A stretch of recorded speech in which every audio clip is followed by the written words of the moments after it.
to our Morning Throners podcast. I'm Nelson. I'm Jeff. I'm Will. And I'm Kyle. We're the fucking Morning Throners. Welcome back to another episode of your favorite Song of Ice and Fire podcast. We're the Morning Throners. We got Danny 2 on deck. Boring ass chapter. He's got a different microphone. Different mic. We're working with some adversity. We're in a different setting. Got ears upstairs. I got ears upstairs. On the road I don't want to be. Yeah.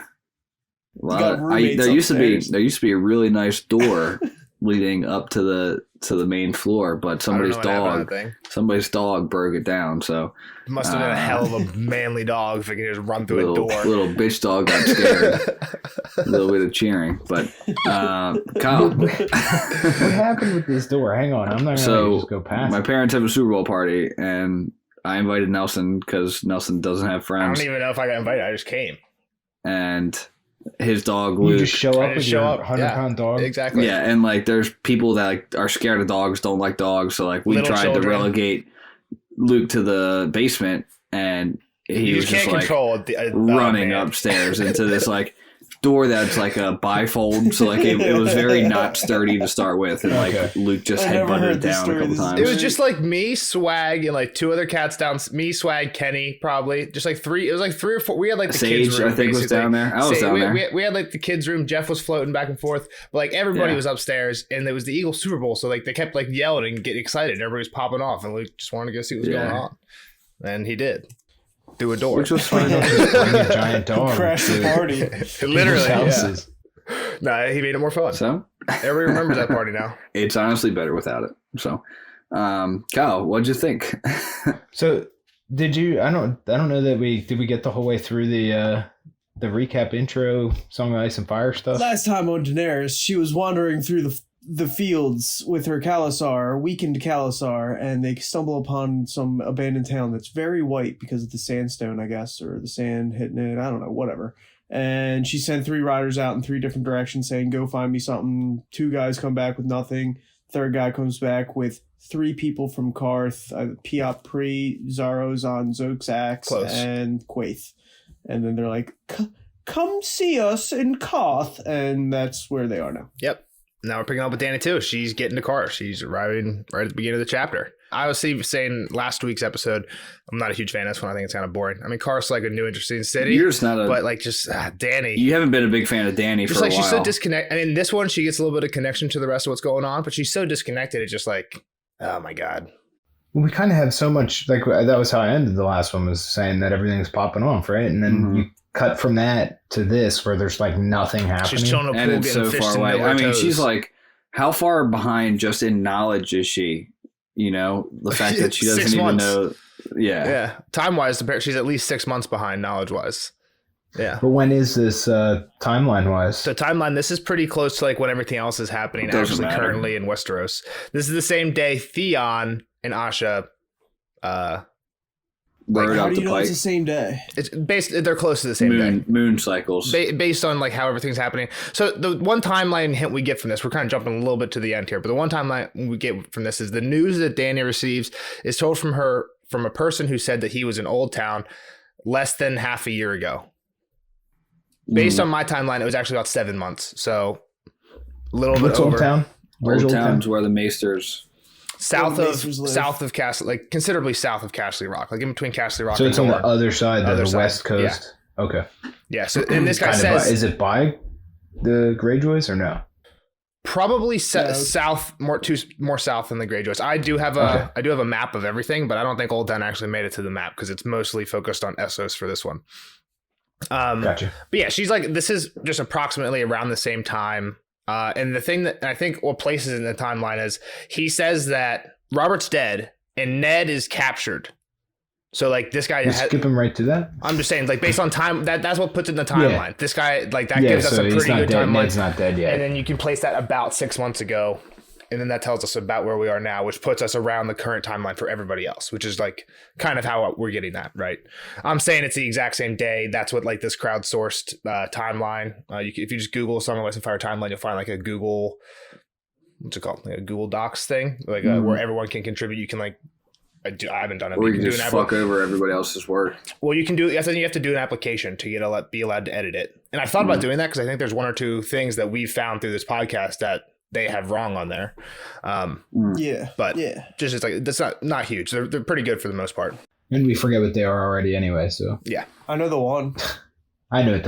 It's with Sansa and Jane Poole. Yeah. All right, so Dany gets welcomed into Karth. We find out that this is the greatest city that ever was or will be from Pyat Pree the Warlock. He talks a big game, though. Does sound like a badass city, though. They got gongs. Is it tubas? Is that what a tuba is? The one that goes around you? Something like that, yeah. I mean, it could be something else, but a tuba does wrap around you. They got cats on camels. They're really tall and pale. A lot of camels. Horses don't like camels. Everywhere. The horses, aren't quite used to the camels. Kyle's saying there's naked people, right? Naked kids, painted. Naked painted kids, and all the ladies have a tit out. That's on the innermost ladies wall. Got a tit out. Bunch of different walls. They do have painted guys walls. Guys are wearing beaded skirts. Why don't we get a description of the city? There's two little paragraphs. The one that Pyat Pree says. Karth is the greatest city that ever was or ever will be. Pyat Pree had told her, back amongst the bones of Vase Teloro. It is the center of the world, the gate between north and south, the bridge between east and west, ancient beyond memory of man, and so magnificent that Sassos the Wise put out his eyes after gazing upon Karth for the first time, because he knew that all he saw thereafter should look squalid and ugly by comparison. So she knew to take everything that he said with a grain of salt. I don't know if this is where she brings it up, but at one point she basically says like she's not quite trusting of Pyat because of her experience with Miri. I think it's a little bit later on for sure. She brings up Miri twice. Yeah. I'm just like scrolling through. I don't see Mary's name here. So. Yeah, I didn't think it was right here. I think it was a little bit later. But again, I think that's partially why Dany's taking everything Pyat says with a grain of salt. But then we get the description of the walls. She said, but it is pretty damn nice, though. She said, I mean, this guy's a little over the top. It's but pretty sick. Like not put especially out your eyes compared nice, to where she was too. I mean, she was just at like an all white spot. Now she's got a pretty cool, like colorful. Yep. After just walking across the Dead Sea, the Red Sea, Red Waste. Yeah. Red Waste. So the way that the walls are described are 3 thick walls encircled Karth, elaborately carved. The outer was red sandstone, 30 feet high and decorated with animals, snakes slithering, kites flying, fish swimming, intermingled with wolves of the red waste and striped zorses and monstrous elephants. The middle wall, 40 feet high, was gray granite, alive with scenes of war, the clash of sword and shield and spear, arrows in flight, heroes at battle and babes being butchered, pyres of the dead. The innermost wall was 50 feet of black marble with carvings that made Dany blush until she told herself that she was being a fool. She was no maid. If she could look upon the gray wall scenes of slaughter, why should she avert her eyes from the sight of men and women giving pleasure to one another? The outer gates were banded with copper, the middle with iron, and the innermost were studded with golden eyes. So, pretty sick entranceway, at least. They used to just like bone out in the open. True. All nervous about it. She's like a 15-year-old, right? So it's still like the little bit of like, oh, you go to health class, and like there's definitely 15-year-olds that were probably banging, but there's like in the middle of school, and everybody else seeing it and watching it, and it just being a thing that's happening. Definitely not the with same their teacher. With their teacher. Okay. I was just trying to relate it to like going to health class, and you're like, I'm just saying, here's the female penis or the male penis.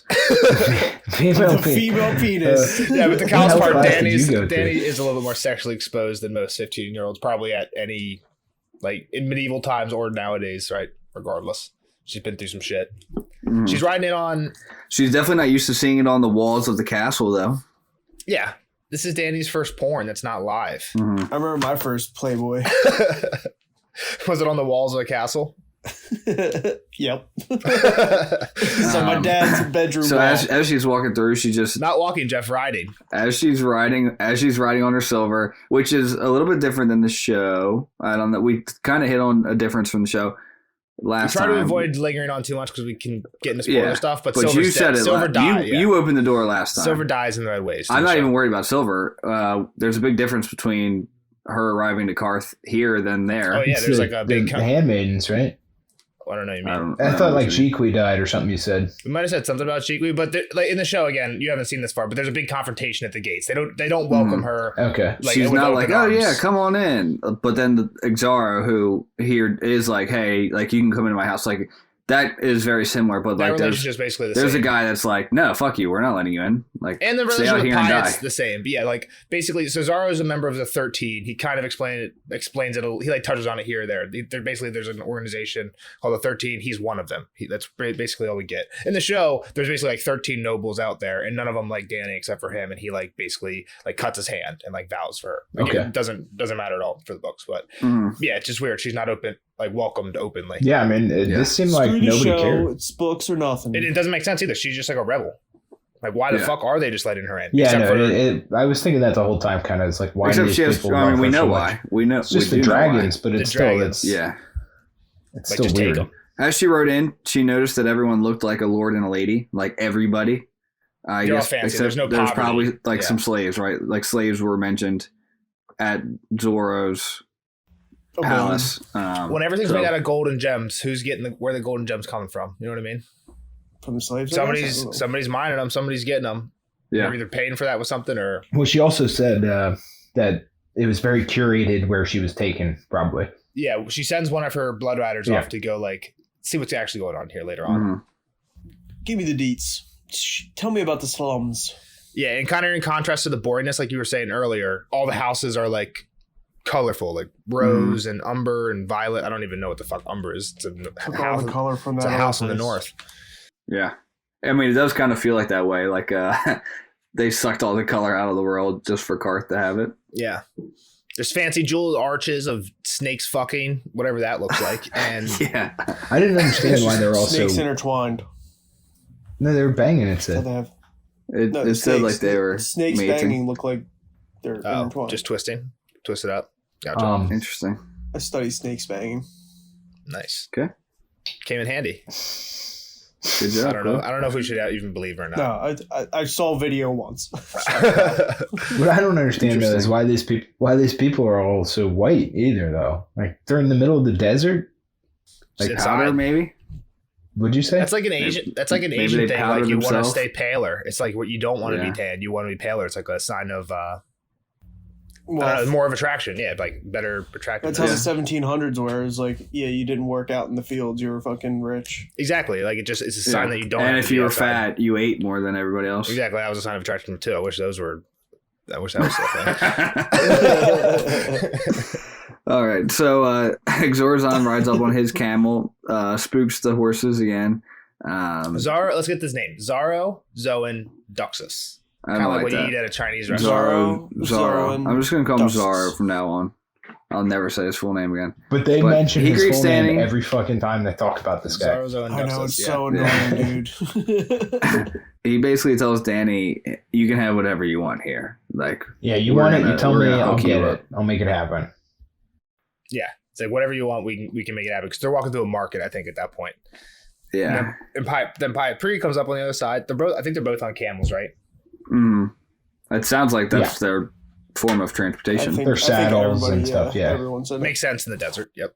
He tells her he's like, you don't have any need for whatever Zaro's offering you. Everything is yours here. He's like, if you just got to come to me with the house of the undying. And then from the in there, you'll drink the truth and wisdom. Something like that. Drink of truth and wisdom. Yeah, I have it here, I think. Come to the for truth and wisdom. Yeah, get a drink of truth and wisdom. And Zaro says that place is just a palace of dust. He's like, I'll give you sunlight and sweet water and silks. Mhm. What's that? You're going to say something, Jeff? No, it's just funny. Like I was gonna say it after this. Once Danny like turns down Pai Pri kind of, or like says like, okay, this is like one of like I thought Pai Pri actually like bailed, like went off mad. I forget the line. It was like but he stayed there. They're also walking through this parade. I think. I thought he was pissed too, Jeff. Yeah. I thought he was pissed and like left, but he ends up being at Zara's house. palace later. He's so the next line is like Zara's like, hey, like good job, like turning him away. Like he's a fraud anyway. He's like a fake warlock. They ran out of powers. He said that right to his face. Like that's kind of fucked up. He might have been far enough away that he didn't hear that. I don't know. Maybe, I don't know. I just figured they're like kind of all walking down in this parade, and like Pyatt was like they both moved in close to talk, and then Pyatt like kind of got out, like went to the side. But yeah, and yeah, so this is where Zaro's saying that he's one of the 13, and he'll give her crown of black jade and opals. And basically she's like, the only palace I want, referring to the House of the Undying, and the Palace of Dust, as Zaro called it, is the Red Keep of King's Landing. And this is where she gets the Miriam's door mentioned, because she's weary of those with sorcery.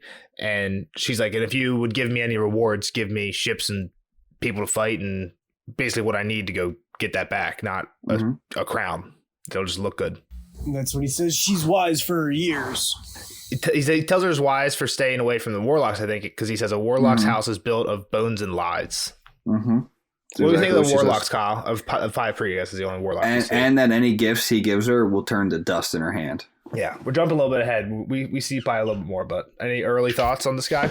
I mean, I don't. So it's kind of like you're supposed to.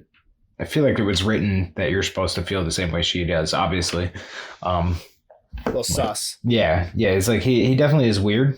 They all are, and I mean, she even feels that same way. Like she's like, I never saw this lady's face. This other dude's fucking weird ass warlock. This Zara dude is just promising me everything. They're all kissing my ass, but like, there's got to be something in it for them, right? Like these three dudes aren't just going to show up and be best friends with her for no reason. Yeah. They all want something. Yeah. So that's where I'm at. I don't trust this warlock either, but I don't know that we've been given information otherwise why you should trust him. Yeah. So Danny asks Zara why everybody lowers their voices when they speak of warlocks, and she thought they were revered for having power in the East. And Zara was like, that was once true, but now they're basically just like old, like when an old soldier claims that he can still beat your ass, even though he's like washed up and out of his prime. Mm-hmm. He's like, they still read the old scrolls and drink the shade of the evening, which turns their lips blue, and they claim to have powers, but they're just husks of what they once were. And yeah, somebody, when you guys said it, he warns her that any gifts will turn to dust. And then he rides off too, which I think is, again, just going to the side a little bit.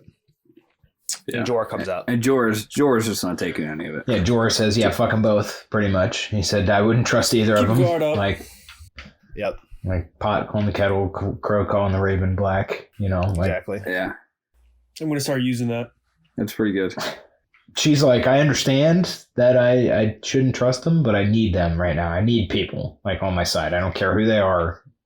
I need as long as they're helping. Yeah. And she's like, Zara is wealthy and pious, and Jorah finishes for pretends to power. I'm kind of curious of what she would have said about Pyatt if he didn't cut her off. Probably, hopefully something close to those along those lines. I mean, but she's like distrusting of him too. Like she's obviously like, I don't know, for sure. What's your sorcerer? So like, that's what I'm saying. She might say something like pretending to power, or. But at the same, she might also say, like he has skills that I could use. Right? Yeah. I think she might. Well, she probably believes in the power after Miri. If she's comparing him to Miri, she probably believes in his power. Yeah, that's what I'm getting at. Yeah. It's just more of a trust thing. It sounds like she doesn't really want to use that type of power. Yeah. I don't know. I think it's more of it's better to have this on our side than to you get on the other side. Yeah. Go against it and have it kill your family. Yeah, I mean, just another weapon in the arsenal. Yeah. Jorah doesn't like the smell of the place, and this is like one of the recurring themes. Then is Danny just thinking about Jorah and their relationship? Poor Jorah, just friend zoned. Yeah, friend zoned. Daddy zoned, more which like makes sense because he's way her. super old. Yeah, he should be friend zoned. And she tells him that it's probably just the camels he's smelling. The Carthene smells sweet enough to him. And he says that sweet smells can be used to hide foul ones, which I think is kind of just like a good metaphor potentially for like what we're all saying this whole chapter is like, seems almost too good to be true. Like what's going on here? There's something up. And then, what you were saying, she thinks like, it's kind of sus. It's kind of weird with this whole Jorah thing. Yeah. She felt safe, but was sad she couldn't love him better. Love him better, yeah. She's also, is she pissed off here too that like he thinks her a little girl? Kind of. She said, I'm his queen, but I'm always going to be his cub. Yeah, he's never going to like see me. It's like dad, just like what you're just saying, like father kind of thing. Like he's still the dad. Even the father of the queen is still, he's still going to always be her dad. He might want to bang her, but he always treats her like All right. Somebody read she had expecting something grand. This is the description of where she goes. It stays in Zara's place. She had expected something grand. She had not expected a palace larger than many a market town. It makes Magister Illyrio's manse in Pentos look like a swineherd's hovel, she thought. Zaro swore that his home could comfortably house all of her people and their horses besides. Indeed, it swallowed them. An entire wing was given over to her. She would have her own gardens, a marble bathing pool, a scrying tower, and Warlock's maze. Slaves would tend her to every need. In her private chambers, the floors were green marble, the walls draped with colorful silk hangings that shimmered with every breath of air. Yep. Scrying is like fortune telling. Fortune telling tower. Ooh. That's what I thought. Yeah. And a like Warlock writing. maze. It's weirdo. Just like a nice little like writing note. Yeah. Game of I Thrones. thought it was Game kind of of weird. He Thrones. was like talking shit on the Warlocks, but here he has a Warlock maze in his house. Well, I don't even know what the fuck that is. Yeah, I don't either. Yeah, but what is a Warlock's maze? It's like Is there a fucking- corn maze. Is there Yeah. a Minotaur Like a in there? labyrinth. Exactly. a hedge maze? It's like a The hedge Shining? maze. Yeah. No, That's not what a I'm hedge thinking. maze. I'm thinking like they have like It's a hedge maze. In my mind, that's exactly what it was. those like Japanese like sand garden things. It's like that, like a big one. That's all I'm I think it's a picturing. hedge maze. I don't know what the Sorry. hell you're talking about. What is a Japanese sand What garden? the fuck are you They talking have like the about? little ones that you can get on your desk where you like make A sand Zen look all garden? pretty. Why would that be a Warlock's maze? It's a Zen Because like garden. sometimes they make like intricate Dipshit. patterns with like the stone in them.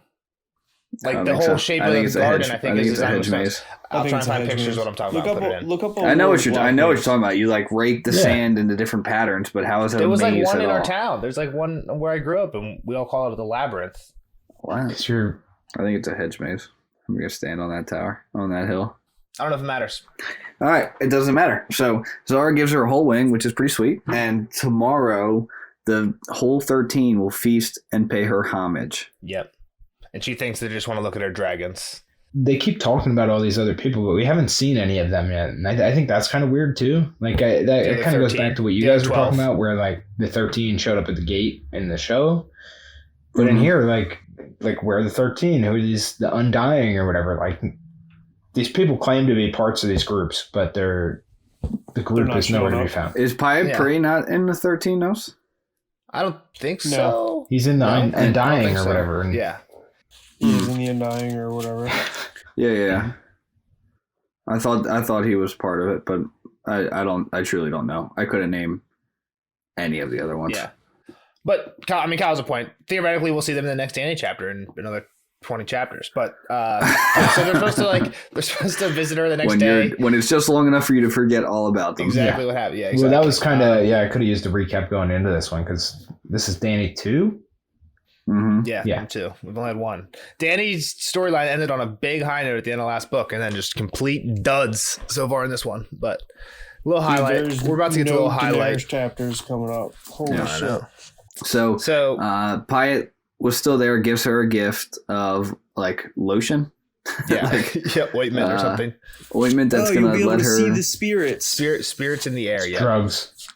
It's a little weird. Topical drugs. And then we meet another person. And Quaithe apparently was there the whole time. We didn't even hear about it until now. She's about to depart. And all she had was a warning. She said, beware. And when Danny asked who, she said, of all. They shall come day and night to see the wonder that has been born again into the world. And when they see, they shall lust. For dragons are fire made flesh, and fire is power. So this Quaithe lady, I mean, she kind of goes right in with what everybody else is already thinking, and Definitely what Jorah's thinking. Is that another like attempt at trying to gain Danny's favor, kind of like you don't trust anybody, but I'm telling you this so you could probably trust me, like that's, she didn't say that. Kind of like when Littlefinger met with Ned, like don't trust anybody. And he's like, well, should I trust you? It's like, trust me least of all. Yeah, well, yeah, exactly. That's Littlefinger outright said it, and Ned didn't. He trusted Littlefinger most of all, is what led to his. Yep. Danny doesn't understand exactly what Quaithe is even getting at. But Piet and Zara had given her nothing but promises from the moment that they saw her dragons. Quaithe only gave her cryptic words. Doesn't like that she didn't see her face. Quaithe was wearing a red lacquer mask. A mask. Mary, if you didn't say that, Nelson. No. Reminds, does she? Oh yeah, she does. She thinks of Mary again. Yeah. She said, "Remember Mary, Maz's daughter." She told herself, "Remember treachery." Yeah. So this is along the kind of lines of what we were saying with Ned. At least she's thinking about this. Ned was probably thinking about. I think he was thinking about it a little bit too. And that's what she. And you don't have to answer this, but does the red mask have to? Does that tie into the whole red priest and the red lady and all that stuff. I don't know. That's kind of just where I'm at. I don't know either. Like I said, you don't have to answer it. So then she tells all her blood riders to go off and do different stuff, basically. Aggo goes off and basically... Well, first off, they're going to keep their own watch and protect the dragons all the time. I think they also were given a guard by Zara, but she's like, yeah, in addition to that, we're going to keep our own watch. I mean, definitely the dragons. Yep, you're right. So Aggo, I think, is going to do that. Caro was the one that went out to the city to see like everything that they hadn't been shown on the way in. With men and women, just in case the women had to go places where men can't. Women's bathrooms and stuff like that. Yeah, exactly. and she sends Jorah down to the docks to check on who all's at port. He has more languages than the Blood Riders. And Jorah's like, "Come on, man! I should be protecting you." Yeah, but she has one more Blood Rider, Jogo, who can chill and guard her. Reluctantly, he nodded and went to the docks. What were you gonna say, Kyle? You were gonna say something there? I was gonna say I understand the situation she was kind of in. Walking across the desert for however long and having nowhere to go, like legitimately nowhere to go. But it's very trusting to just like come into this place as well at the same time and just like now they're in their house in the middle of the city that they know nobody in. Like they have no control over any of this. And this one dude, what's he gonna do? Jogo. Yeah, he's fine. He'll guard me, Jogo's a boss. Well, I think she has other protectors with him. She doesn't have many though. Like to be fair, like she thinks about it a little bit later when Khal Drogo's army split up. Like she didn't get much. She didn't come out well that divorce. Shit. That's what I'm saying. Yeah, like there's nobody here really, and she's sending people off. Yeah, it's weird. So everybody leaves. She gets naked, goes into the pool. Nice little pool. Nice pool. Where is the pool? Has some fishies nibbling on her. I don't know if it says Portio. Whatever that is. Porticio. It's just a porch. Portico, you mean? Portico. Okay. It's like a porch. It's like a country house where it has like the porch, but it's not like it's like open air porch. Okay. Like where you have like a rocking chair out front and yeah, it's like that. That's where she's just bathing in front of everybody. It's probably on the it's probably not in like it's in a courtyard. It's probably in a courtyard. She thinks of how she does a lot of reminiscing in this bath, and it's been a long time. But you do it in the shower too. I was gonna say it's been a long time since I've taken a bath. You just like stand in the shower, just with the water beating on your back of your neck, just thinking about stuff. She finally gets to take a break. Like this is her first She has to be gross, disgusting. In the desert. For sure. For sure. Wasn't there water in that place? That other place? I think there was, but I think they were also getting washed with sand at one point. Like I think Dany was washing herself with sand because we were like, how the fuck does that work? A sand shower. Yeah. It's still. I feel like she hot sand too. Disgusting. By the time they show. I mean, yeah. Oh, she doesn't have hair right now, so it's not going to be like. She has a little bit probably, but yeah. She wonders if the Red Keep is as beautiful as this place, and she thinks it has to be. It has to have marble pools like this. Viserys said it was the most beautiful place in the whole world. But it doesn't, right? Yeah. Like, we know it's like this. It's not. It's just like a castle. It's a castle. There's millions of people like feeding on each other down below. She has no idea. How shitty it is over there. So much worse than this place, at least at the moment. Yeah. She's clueless. She also thinks of how Drogo would have taken it for her. Like, oh, my Sun and Stars would have. Yep. Is it Sun and Stars? Would have taken. Would have crossed the poison water and taken it for me. But she also thinks about how they don't know how to rule. They just go, take over, kill, plunder, leave. And she's like, I don't want to do that. Dany had no wish to reduce King's Landing to a blackened ruin full of unquiet ghosts. She had supped on enough tears. I want to make my kingdom beautiful, to fill it with fat men and pretty maids and laughing children. I want my people to smile when they see me ride by. The way Viserys said they smiled for my father. But to do that, she must conquer. I mean, it doesn't sound like they smiled that much for her father. But also, hold on. She sounds last chapter. Yeah, last chapter we had one guy say like he left us alone. That doesn't mean they were smiling. She says Viserys said the small folk would rise from me, and like Arya's the one that's actually chilling with the small folk out of everybody we see, and like one out of at least there was 3 people, and one guy they were having like the political argument. One guy was on team Targaryen still. So that is the first person in any of these books. That's true. Let's just think if the Mad King is actually mad too, and you did see him, and you're like, oh, maybe I'll just smile to his face, like, hey, King, like good work. Going, leave me alone. Don't good stuff, man. You got my vote. Yeah, but I mean, so what I was going to say though is like she seems like she has like the good ideals at least. She's not like I'm gonna fucking take them over and make them pay. It was like Exactly. she's the people in charge is who she wants to make pay. She talks about the Lannisters and the Baratheons and the Starks. That's what she starts getting into. Robert killed her brother Rhaegar, and she even sent some of her. He sent like a poisoner to kill her and her baby. He was supposed to be strong and fierce, loved nothing but war. The friends like Kyle was saying, cold-eyed Stark with his frozen heart, and the father and son Lannisters who were so powerful and rich and treacherous. How could she possibly overthrow them without Drogo? Is what she's thinking. She's like, I have some people, but not a lot, and they're all like fucked up and old, and they just crossed the whole fucking desert. It's like I got nothing. Even my dragons aren't going to be enough. And then as we get to the Viserys, thought the people would help me when I get over there, but he was a fool and he thought fools think foolish things. So like she is pretty like smart. She's using her head, thinking this through, wise beyond her years. For sure. Somebody said that earlier. Thank you. Zorro. No, Glow did. No, Zorro said Glow that. Repeated. Glow. It was like Zorro said that. Zorro said that. Yeah. So the thought of all this stuff made Dany like uncomfortable. The water no longer felt like cool and calming. It was now like cold and made her shiver. And the fish were nagging at her now. Get out of here.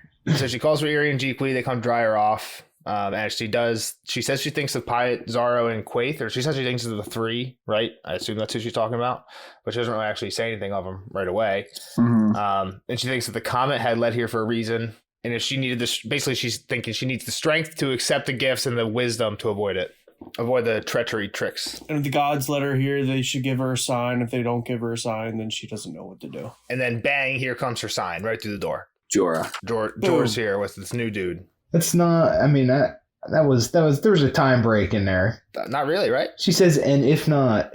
Oh yeah, and it says it was near evenfall, and Dany was feeding her dragons. In the book, there's like a paragraph break. But but I mean, that's not. How can she feed all three dragons at once? Is she pumping? She's still on the road. She's got to pump. She's got to be feeding them like meat at this point, right? I don't know. They're climbing all around her. I figured they were on. I figured they were latching on. They're on titty duty. I thought they were. This is weirder than what's his name? Sweet Robin. Theon trying to get some mother's milk. This is weirder than that. Everyone knows that. All right, so Jorah does return from the docks with Kuhuro Mu. Kyle, what do you think? Is that good? Kuhuro Mo. What do you mean? Is that good? Kuhuro Mo. Kuhuro Mo. Yeah, close. Yeah. Kuhuro Mo. I'd say Kuhuro Mo. Kuhuro Mo. I'm going to say Mo, not and his ship? The Cinnamon Toast Crunch. Cinnamon Winds. The Cinnamon Wind. That's the ship name too. And we get a big old gift. He's a big Packers fan. Fragrant green and yellow. Packers fan. Golden yellow feathered cloak. Big Packers fan like your boy. Yeah, so this dude shows up, right? And I had wondered if she had gotten news of Robert, because she had mentioned him before when they were she was kind of going over how it's bullshit that he's in charge and all that. Yep. And like how she was going to deal with him or whatever. And then now here it is. Dude comes in, was over there like we were talking about before at Old Town. He said, just so you know, Robert's dead. Boom. Yep. Yeah. Brought up to speed. Big old Bobby's dead. Yeah. Don't gotta worry about that guy no more. She kind of does the Cersei after finding out that the Baratheons are fighting each other thing, where she's like freaking out, so happy. You know. Yeah, absolutely. Like, for real? It's a good parallel. He's like, yeah, I'm not 100% sure, but I heard it in all the different ports: Old Town, Dorne, Lyce. So kind of like we were saying earlier on Old Town being on the west side of Westeros, he has to swing by Dorne, which is like the southern part. So it makes sense that he went to those places. And Lyce is once you cross the narrow sea from Dorne. Yeah. One thing is too, there's some different rumors, but they all end in him dying. Exactly. We don't know if it was the boar, if it was Ned, if it was the queen. All we know is he's dead. And this whole time, the dragons start acting up a little bit too, right? Like the dragons are getting excited. They're having excited a good time. Too. Like smoke starts rising from one of their nostrils, making a veil of smoke over. One of them's wings start flapping here. The other one. Aren't they like climbing all over too? Like later, yeah, a little bit later on. Flying around a little bit. Revved up. Yeah. We just got fed, you know. That's what the mother's milk will do for you. Exactly. But so she also Theon needs that kind of energy. She thinks like this fucker tried to poison me, and now here he is less than a year later, and he's the one that's dead. Mm-hmm. Reap what you sow. Yeah, exactly. So she's kind of taking that as a sign, I guess, as well. Here, you know, like she thinks this guy's basically she's been running from this guy since her birth. This guy's shadow has been over her since she was born, and this black guy just lifted it because Cahor's a Southern Islander, which is a black skinned man. Well, she even thinks of Robert as just like a black figure because she doesn't really know what he looks like. It's just been a shadow. Yeah, she says that she never even seen his face. Yep, exactly. Jorah though is kind of just like King Joffrey is the one that sits on the throne now. This doesn't change a thing. He gets into that later. Right now, I think does this guy go? Okay, yeah. We're still getting news like where kind of like placing in the timeline of when he was leaving it, when this guy Cahor was leaving Westeros, because Renly and Stannis fled the city, but they don't know anything about. They said they probably are going to claim a crown, but nothing's for sure yet. This is when he makes the comment about Ned. We find out what Ned being a traitor. Ned being a traitor. It's like, yeah, okay. Yeah, Jorah's like, no fat chance of that. Yeah, exactly. Dude loves his honor too much. Mm-hmm. Well, this Kahuru dude also knows that although Joffrey's in charge, Joffrey reigns, the Lannisters are actually in charge. Rule. Mm-hmm. Yep. The Baratheons are fleeing too. That's another thing that goes right along this line. And so it's Lannisters are ruling, really Joffrey. Baratheons fleeing. Ned is dead for treason. Jorah doesn't believe it for a second. Yeah, when Jorah like, kind of scoffs at it. Yeah. She's like, what kind of honor could he have had? When Jorah's like, this guy would never forsake his honor. So what kind of honor could he have? He forsook his rightful king back when my dad was in charge. Was like, kind of got him. No mention of that. Got him. Danny just got Jorah. Yeah. But I mean, we know there's reasons for it, but. Does Jorah never tell her, like, yo, your dad was kind of a dickhead? Apparently not. I don't think anybody has. Your dad kind of burned his dad and brother alive, so... Yeah. Doesn't seem and like she's just like, everybody loved my dad. He was just smiling. It's just Jaime. I mean, that's what Viserys told her the whole time. Yeah. Well, I mean, what did Viserys know? He was like 4 years old, right? Or he was pretty young, yeah. I'm not sure exactly. He might have been like 9 or so when they left Westeros. So Danny's like, when are you going back to Westeros? Oh, I'm sorry. I'm going east. Yeah. Oh, shit. I'm going east around the Jade Circle or something. I won't be another year before I get back to Westeros. Circle. Yeah. She's like, all right, well, good wins and good training. GTFOH, good luck to you, sir. And when I'm sitting the throne, come visit me. I'll fucking give you a good old present. We said he'd already been paid here, too. Yeah, he's like, seeing the dragons is payment enough. Because, again, how many people have fucking seen dragons? This is, besides the people of Karth who saw it, this guy's like the first person from the outside world who's ever seen dragons. Right? Who's not one of these Dothraki people or supposed to never be here. Yeah, supposed to be dead. Then Jorah kind of slams her down here when he leaves. You know, he's kind of like, that guy leaves. Why the fuck are you telling strangers this important shit? Like, your battle plans. And listen, like, this changes nothing. Like, we still, like, we're a long way away from taking over the throne.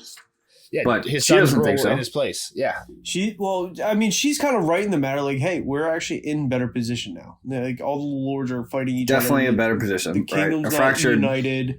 I'm not saying I'm going right now. I'm just saying we're in a better position, and I'm not getting poisoners sent after me. Jorah has a good point, though, where he says the lords always fight each other. Like, this isn't really different from how it was, like, back when I was there. The lords are always fighting each other.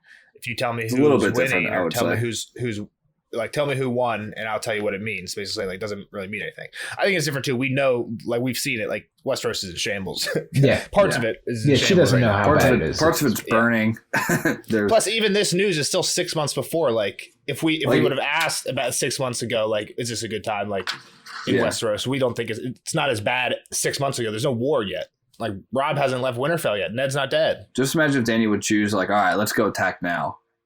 It's not like all the armies that are formed right now are going to, like, all right, let's put our beef aside. Let's go fight Dany, and then we'll go back to fighting ourselves. It'd be weird, right? yeah. So it would just be another army entering the fray. It's like the Royal Rumble, you know, like this. They call in Stone Cold, and he comes flying out. Exactly. Yeah. Jorah's basically like, we still need money, we still need soldiers, we still need sailors. Like, this doesn't really change anything. She's basically like, she gets kind of upset, right? She like jumps up at one point. She's like, I know all this stuff. She got up angry when she said, everything's changed. Oh, yeah, everything's She's changed. Like taking him into her hands now. Yeah, now he's, But she starts saying, like, yo, I'm not a child like you think I am. I may not be, like, super wise, but I'm wise beyond my years. She even says something like that about herself. I'm not the frightened girl you met in Pentos. I've counted only 15 name days. True. But I am as old as the crones and the Dash Carleen and as young as my dragons, Jorah. I have borne a child, burned a cow, and crossed the red waste and the Dothraki Sea. Mine is the blood of the dragon. As was your brother's. I am not Viserys. No, there is more of Rhaegar in you, I think. But even Rhaegar could be slain. Robert proved that on the Trident with no more than a warhammer. Even dragons can die. Dragons die, but so do the dragon slayers. Because Robert just died. Because Robert just died. Get it? Oh, fuck. Nice. Kyle? Hold on. I'm pulling up some maps real quick just so we can get some. Look, there's Quaithe. There's Karth. Not Quaithe. Oh, Karth. Right in the middle. Karth's down here, bottom right on the coast. That's why we got people coming from. Well, the fucking docks. Priority's lying to us. It's not middle. So hold on. The next map I have is the known world. Okay, I see Karth. I don't see Karth. What's Quaithe? You said Quaithe? Quaithe is that girl's name, the red lacquer mask. Okay. Well, you said Quaithe. I know, I just farted. Farted. He's just an idiot. There's Karth. We came from here. So this is basically where Dany's crossed, all this giant red desert, because she used to be on this river, the Skahazadan. That's where they were sacking, killing Mary Mesdor. So everything's taking place basically in this giant red desert for Dany. And we just got to Karth. This guy is the whole map. So Karth is right over here. Yep. Kind of middle, like to Jeff's point. Not dead middle, but kind of middle of the known world. Right above whatever. That, yeah. I can't even see this, what it is. Great Maroc. That island. Right here next to the mountains. Can you see Old Town in the west there, or in the east there? You can't. I said that. I cut off Westeros because I was trying to focus more on like where Karth was in relation to everything. But it's out there. She is nowhere close to Westeros. So it makes sense why it's taking 6 months about-ish for news to make it out to Dany. She's out there. What is that Sweet Stone Peninsula down there? This thing? Above the Summer Sea. Yeah, that. Is that Valyria? Valyria. Okay. There we go. All right. Just want to pull up the maps. Get your Kyle questions in. Kyle? I felt like I was saying something. I don't know what it was. Do you think you can trust Piat Pri? No, man. Like I said earlier, I don't think any of these people are worth trusting at this point. They haven't proven anything to her other than they know she has dragons, and they seem very interested in them. Out of the three, who do you trust the most? I mean, if I had to pick one, the lady, but she hasn't really done anything otherwise, you know? This dude that's part of the 13, that seems like some shady cult almost. Warlocks kind of, you know, that's another shady cult-like apparatus there. Shadiness and smells. And her, we don't know much about, people. So I mean, I have no reason to trust her most. I think I just have no reason to trust her least. Good old Quaithe. That's a good way to say it, I guess. Yeah. All right, that's all we got. We'll see you next time, Kyle. All right, Cal. I'm going to miss you, bud. All right, see you later, Cal. It was great hanging out, bud. We'll see you on the next episode for Brand 4. All right. Sounds good. We'll see some of you guys in the spoiler section. The next one, and the rest of you guys in next week's podcast in Brand 4. See you, everyone. Check the Discord for the maps that were shown at the end of this podcast. Bye-bye. Later, nerds. All right, bye, Kyle. Spoiler alert! Spoiler alert!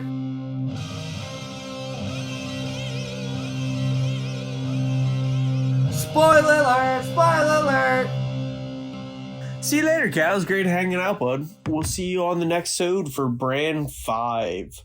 But now, on to the spoiler section of Dany 2. Boys, what are your hot takes? I know Jeff's got a big one, but do we want to use it off front or save it for the end? Let's just do our sweet nothings first, and then we'll go from there. We got a few sweets. Sweet water would definitely have been poisoned. Sweet water? Sweet water would have been poisoned, and then I had that. The sweet Karthines, and they're definitely not going to be sweet. And then Jorah is on board with our assignment. Explain what you say when you're saying sweet water. What are you talking about? Where was the sweet water? I don't remember sweet water. Didn't Zaro say, "Hey, like I'll give you sweet water"?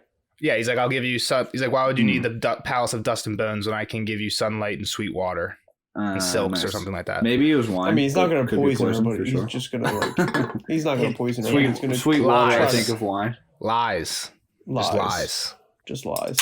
Jorah says he doesn't like the smell of this place.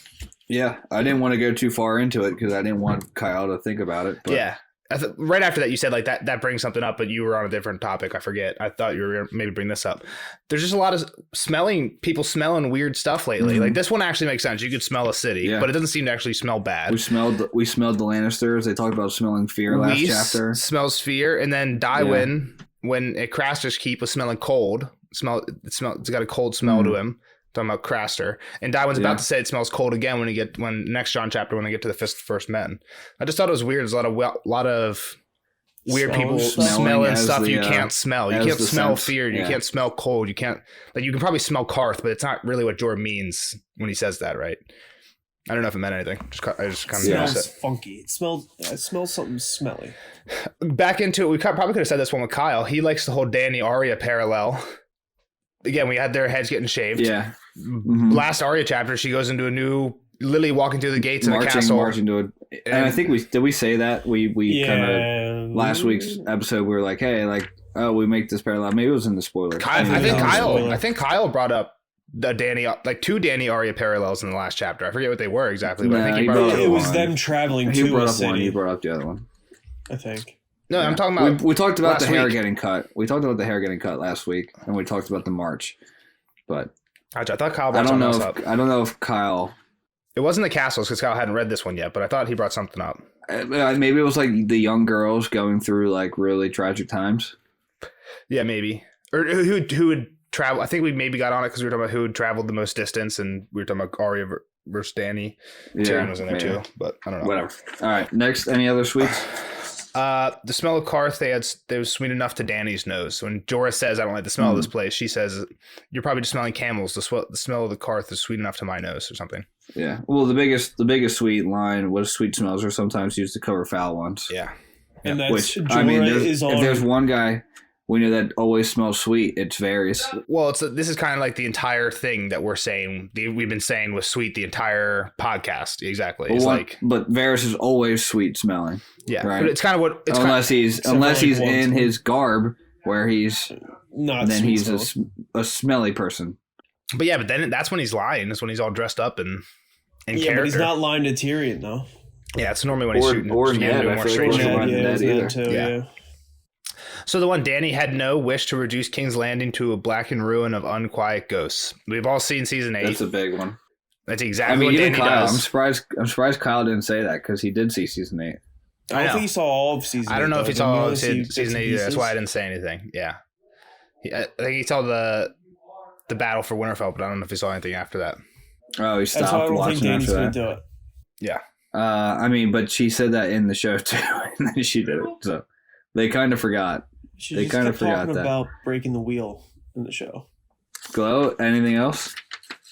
I'm about to drop a bomb on this bitch. Yeah, I'm skipping over that one. I'm skipping over that one. I'm going to one that might hit Glow's heart. Does Dany have a little connection with these dragons the same way the Stark boys got connections with the wolves? They start getting fired up as soon as Dany gets his news about Robert. I was thinking the same thing. I thought in the past that she might have like a slight warg connection. Does she have dragon dreams? She had dragon dreams. She has dragon dreams all the time. I think that's just a Targaryen thing though. Like Tyrion has dragon dreams. Yeah, Tyrion's dragon dreams are different than their wolf dreams. She's not in their not quite the same. Yeah, it's true. At least that we know of. But she is a dragon a couple times, and that's not true. Doesn't she like grow fucking wings and like? It seems more like she could possibly be a dragon. It seems more like a third person thing. Yeah, it's not. Yeah, it's in like a fantasy realm. More like Maleficent turning into a dragon. Yeah. Maybe we'll get there. Who knows? I don't think so. I don't think we ever have anything like that. But at the same point, so like, I mean, Luke feeds off us. When we're excited, Luke's going to jump all over us, you know? Yeah, that's true. That's very true. Hence my Super Bowl door breaking. Yeah. So I just thought this quote was weird. I don't know if you guys have anything for it. His great shadow had lain across her since the hour of her birth, when she came forth amidst blood and storm into a world where she no longer had a place. And now this ebony stranger had lifted that shadow. I don't know. I just thought that was like one of those poetic lines. I'm like, I wonder if this has like some weird meaning to it that I'm not getting. I couldn't get anything out of it. I don't think it does, but I think it's just cool. I think the way he wrote it's cool. I just don't think it has any super deep meaning. I was wondering if like when she came forth in this blood and storm in a world where she no longer had a place. I'm wondering like, what if she was born at like Storm's End or something? Do shadows mean anything in the Undying Tower? well, we know Renly's about to get killed by a shadow, right? Like that's obviously part of it. The whole like Robert shadow thing, Renly shadow. We know Stannis' shadow literally kills Renly. So like there's that shadows thing that's in this quote, which was part of it. But I don't know. I was more focused on like in a world where she no longer had a place. Like, does that mean she's not actually being born at Dragonstone? She's actually being born at the Tower of Joy? That's kind of where I was going, but I don't know. I don't think there's anything concrete enough there. I think that's far reaching from that. Or maybe a place that, hey, like she doesn't deserve to conquer Westeros because she really doesn't have a place there. Yeah. Like parallel, something I wanted to talk about that Danny brings up that I feel like we didn't really talk about too much. It's like and I never really realized it really too much till this read through either. The parallel between the Khalasar breaking up when Drogo dies and the parallel between the kingdoms breaking up when Robert dies is like pretty similar. And when you lose your figurehead and then everyone fights for it. Yeah. You know? And you just like, because Jorah's point is, this is no different. It's just the exact same. They're just as strong as they were. They always were fighting. And Danny's like, that's not true. I've seen what happens when literally a leader dies is they all turn on each other and then it like weakens everything. Yeah, so I mean, I've never thought about that before. Jorah's point was stupid as fuck. He's talking about like two little people fighting, like not fighting over the head seat. So then onto that parallel. He's talking about like the two Fossways fighting. Yeah. So I'm thinking back onto the Danny Arya parallel. They're both basically like protected by the king. Their king dies. They're not married. Like Arya's not married to the king, but their king dies, and now all of a sudden everything turns on them. They're no longer safe. And then that leads to now everything's the same for them. Of people. Like basically the reason they've had so many parallels in this, at least in this book so far. Like the parallels have been crazy, and it's all because of the parallel. Like I'm saying, basically what I'm saying is we've called out all these effects. All the effects have been paralleled, but the cause is parallel as well. They both just lost like basically their protection. Yeah. Whether you can kind of think about it right now, they're both kind of captives. I mean, Dany doesn't really have a force. She's kind of a captive in this area, which Kyle had a point about earlier. What's stopping them from just being surrounding this wing and killing and taking everything? Nothing at all. Even if they had their full force there, like that's why it doesn't matter if she sends them out. Like if they really wanted to kill them all, they could easily kill them all. There's 100 of them at most. Yeah. I think even after what we find out about like everything that happens to Dany and Karth, it doesn't make, this is like one of the things that just doesn't make sense. Like why don't the 13 just kill her immediately? Yeah. Like why would anybody do what they do with Dany? Like the Warlocks try and play a trick, she gets out like. Cool, I get the Warlocks. Do we meet like, the Spice guy? We meet the Spice guy, don't we? Yeah, I think so. We meet like a bunch of the. I don't know if we actually see the 13. I know a Dany chapter picks up. Don't they do like a whole like courtyard, like a whole courtyard scene, like where she's with the feast? They probably do the feast, right? She definitely meets the 13, right? And doesn't Quaithe tell her like give her another warning? The chapter, the next Dany chapter, I'm pretty sure starts immediately after her meeting with the 13, and she's talking about it. And like maybe remember some of it, but I think the next chapter is after that, and she's talking about like, "Fuck, this sucks. I'm not going to get anything I need in Karth. Fuck it, I have to resort to Pyat Pree." Is basically the next chapter, and then the chapter after that is the House of the Undying, and then the chapter after that is I think Barristan shows up. Yeah, we don't know. We don't find out it's Barristan. We think it's Arsene Whitebeard, but I think those are the next. There's 5 Dany chapters. I think before I drop the atomic bomb, Cinnamon Wind. Does that ship come back around? It does. It shows up again, I think, in Bravos or so. It might be one of the ones that Arya talks to when she's trying to find a ship or something. But what's weird about it, and I don't have actually the notes on it. We'll talk about it when we get to it next time, whenever it does show up again.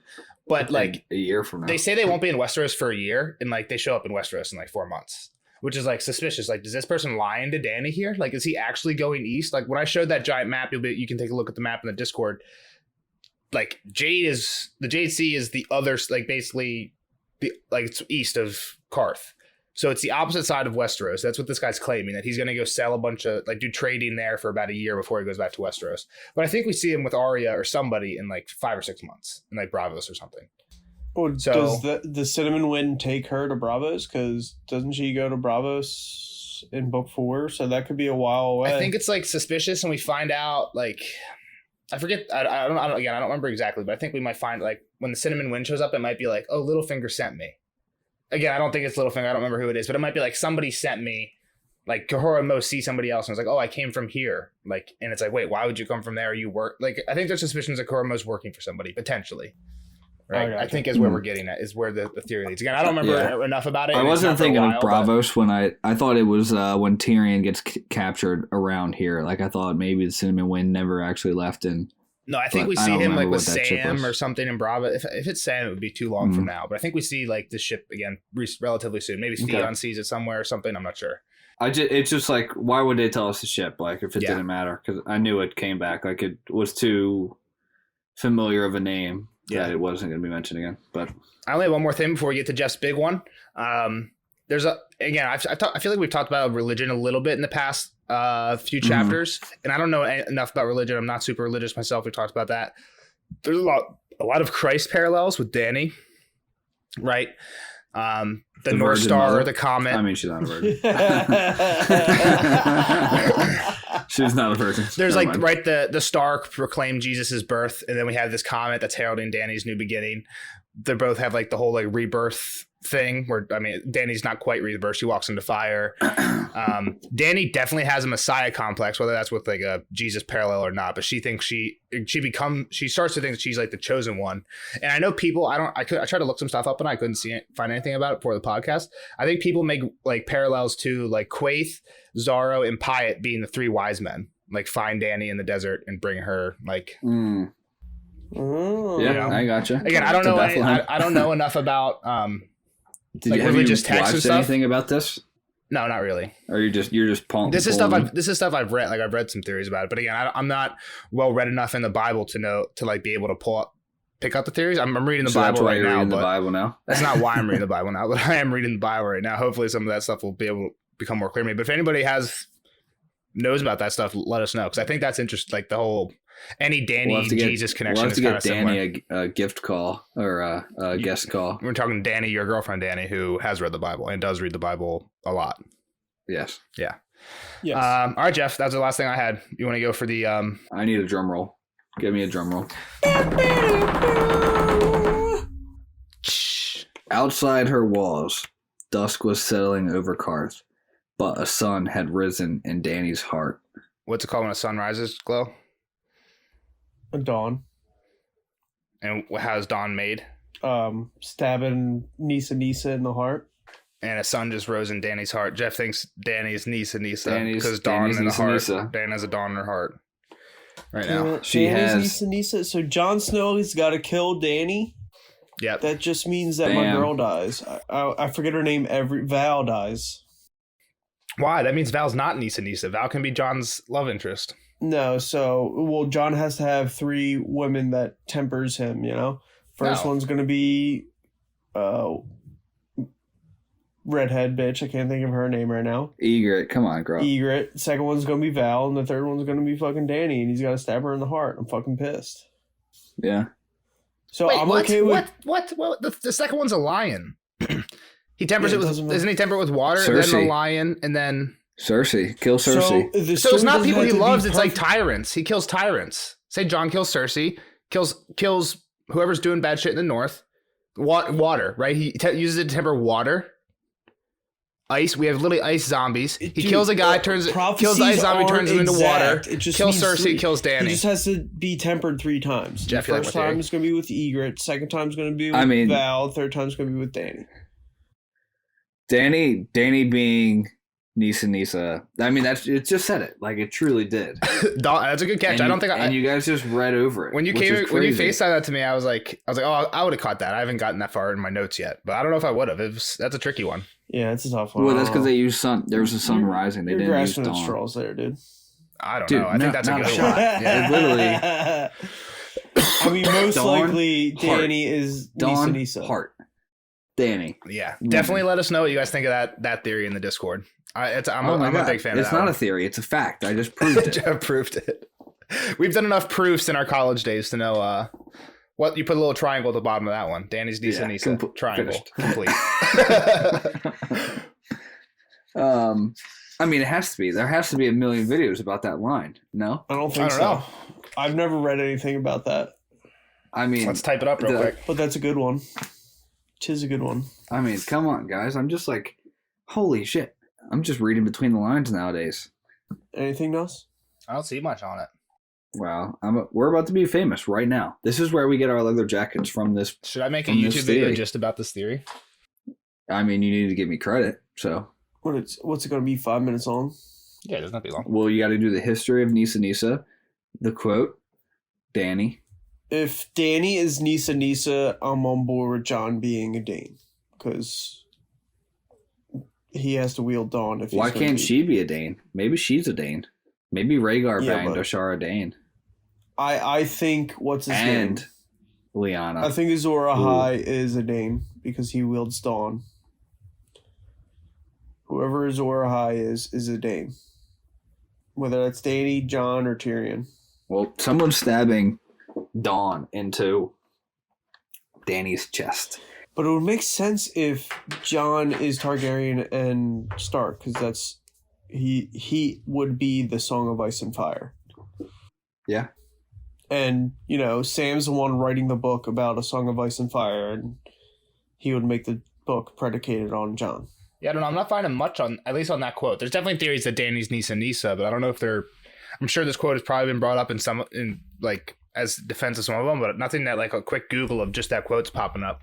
So I don't know. I think this is I don't think I've heard this before anywhere, and I like it.